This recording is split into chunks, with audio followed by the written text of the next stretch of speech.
How did media coverage of the Tet Offensive change public perception? Imagine sitting in your living room, watching the news after a long day, expecting good news about the Vietnam War. Instead, you see images of chaos, soldiers fighting fiercely, and the American embassy under attack.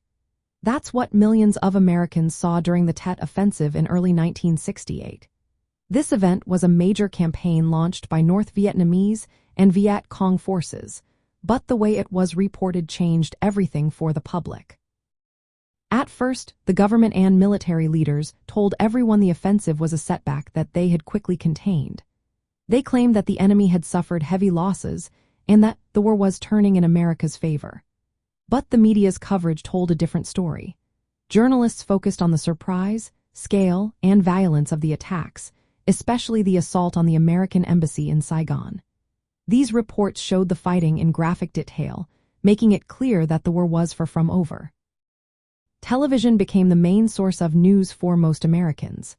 Vivid images of soldiers in combat, smoke rising from cities, and chaos in the streets made viewers feel as if they were right there. One of the most influential voices was Walter Cronkite, a respected news anchor. After seeing the aftermath of the Tet Offensive firsthand, Cronkite expressed doubts about the war's progress.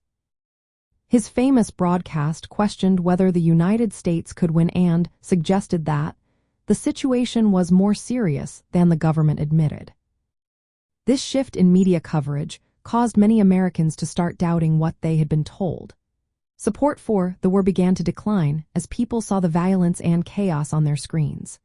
The contrast between official statements of victory and the reality shown on television made many believe that the war was unwinnable, or at least much harder than they thought. The media also highlighted protests and anti-war demonstrations, giving voice to growing public frustration. In the end, the Tet Offensive was a military defeat for North Vietnam and the Viet Cong, but it became a turning point in how Americans viewed the war.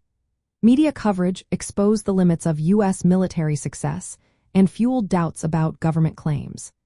This change in perception helped shift public opinion, making many more Americans oppose the war and question whether the United States should continue fighting in Vietnam.